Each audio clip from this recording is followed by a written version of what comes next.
kujdestare për zgjedhje të lira si është e domosdoshme dhe u ndala pastaj në krizën që po kalon vendi, krizë e cila ka në themel shkelmimin e shtetit ligjor në rrafshin kombëtar dhe ndërkombëtar. Theksova se protestuesit, rinia dhe qytetarët shqiptar kërkojnë për të gjitha motivet largimin, dorëheqjen e Edi Ramës dhe se ai po trajton protestën në një mënyrë përçmuese, kërcënuese dhe të padenj.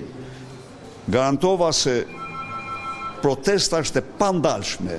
Theksova se kjo nuk është një vepër e Partisë Demokratike, por Partia Demokratike e mbështet atë. Ndaj dhe bëra thirrje udhëheqjes EPP-s të bëjë gjithçka për një zgjidhje paqësore të këtij konflikti, për një qeveri kujdestare e cila do të çojë vendin drejt zgjedhjeve të lira dhe të ndershme.